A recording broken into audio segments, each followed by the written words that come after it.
BJP delegation led by Rajya Sabha MP Baburam Nishad on Sunday met the rape victim's family in Ayodhya. Speaking to the media persons, MP Baburam Nishad said that they spoke to the victim's mother and they will submit the entire report to the national leadership. Nishad said that the Uttar Pradesh government won't spare the accused who committed the crime. Slamming Akhilesh Yadav for asking DNA testing, Nishad said that he talks about PDA but he cannot see and hear the pain of the daughter. The government will take such action against the accused that many generations will remember it. He further appealed Chief Minister Yogi Adityanath to increase the financial amount of Rs 5 lakh to 25 lakhs. पीड़िता की बेटी की मां से पूरी वार्ता की है और जो चीजें हमें सब समझ में आई हैं उनका संज्ञान लिया है।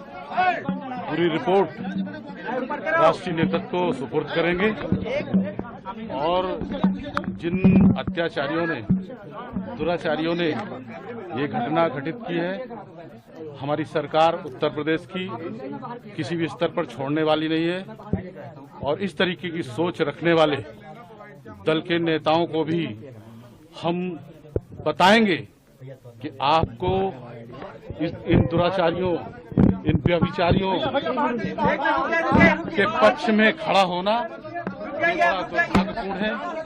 एक कन्या की आवाज, उसका दर्द इनको सुनाई नहीं पड़ा। डीएनए की जांच की बात की है अखिलेश यादव जी ने।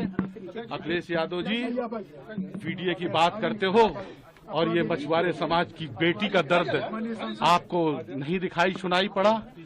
गरीब और बेवा जो असहाय है उसकी पीड़ा आपको नहीं समझ में आई है।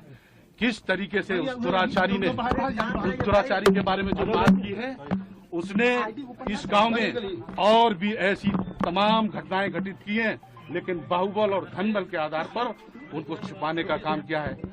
इन ऐसे सब दुर्दान अपराधियों को, दुराचारियों को हम नकाब करने का काम करेंगे और जो इस तरीके की घटनाओं में लिप्त हैं, सरकार उन पे अंततः कार्रवाई ऐसी करेगी कि उनको कई पीढ़ियां याद रखेगी और हम रिपोर्ट करेंगे। और निश्चित रूप से मैं यहां आप सबसे कह के जा रहा हूं कि राजनीतिक दल होते हैं, राजनीतिक दल में नेता होते हैं, लेकिन इस तरीके के घटना घटित करने वालों के साथ नहीं खड़े होते हैं। लेकिन समाजवादी पार्टी का अखिलेश यादव जी के दल के नेताओं का चरित्र है कि व्यभिचारी, दुराचारी और ऐसे लोगों के साथ खड़े होने का है। डीएनए की बात करके उसको बचाने का जो इन्होंने लक्ष्य लिया है और जो ये बात की है, ये बहुत ही घोर निंदाजनक है और मैं ये रिपोर्ट दिल्ली में रखूंगा। हमारे साथ में मेरे नेता, पार्टी के वरिष्ठ नेता नरेंद्र कश्यप जी, हमारी राज्यसभा की सांसद संगीता बलवंत विंद जी भी आई हैं। हम 3 सदस्यीय दल साथ में है। निश्चित रूप से हम घटना की तह तक गए हैं। घटना की रिपोर्टिंग दिल्ली में करेंगे और मैं राज्यसभा के माध्यम से ऐसे सोच रखने वाले नेताओं को बेनकाब करने के लिए जरूर विषय लाऊंगा। परिजनों की जो मांग है, रमाकांत निषाद जी हमारे साथ में, परिजनों की मांग कुछ नहीं है, लेकिन भारतीय जनता पार्टी और मेरी सरकार उनकी मांग बगैर मांगे पूरा करेगी। मैं योगी आदित्यनाथ जी से और प्रतिनिधिमंडल पूरा मेरा मांग करेगा कि 5 लाख की राशि जो उपलब्ध हुई है इसको बढ़ाकर 25 लाख किया जाए। ऐसा मैं योगी जी से आग्रह करूंगा।